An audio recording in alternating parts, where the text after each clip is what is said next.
A lot of students try to memorize the cardiac cycle because there's too many stages or so many valves opening and closing. It just feels very random, and that is why they get completely confused. In this video, I'm going to be breaking down the cardiac cycle into 3 simple steps. If you understand these 3 steps, then you've understood everything, including the heart sounds. These 3 stages are ventricular and atrial diastole, also known as the complete cardiac diastole. We have the atrial systole and the ventricular systole. The atrial and the ventricular diastole.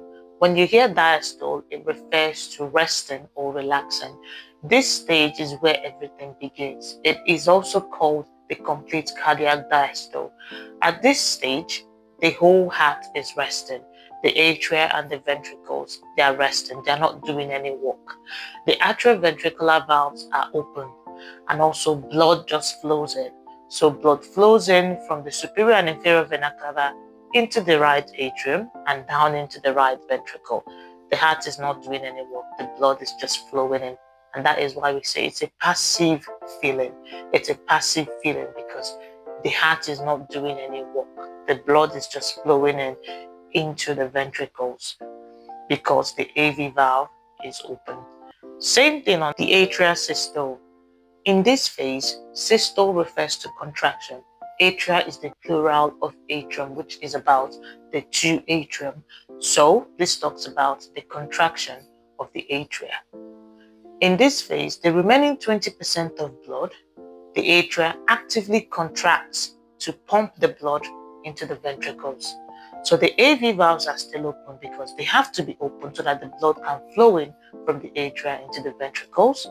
The ventricles are still relaxed because before the ventricles will contract, the atria has to finish contracting to push all its blood into the ventricle.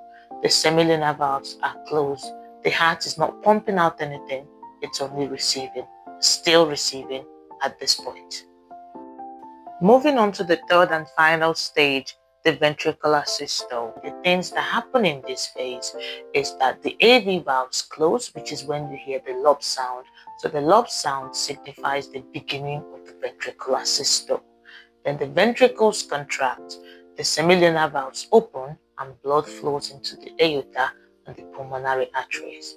Now, when the ventricles have finished contracting, the semilunar valves close. It is the closing of the semilunar valve that is when you hear the dub sound. And that is why they say the dub sound signifies the end of the ventricular systole. Once the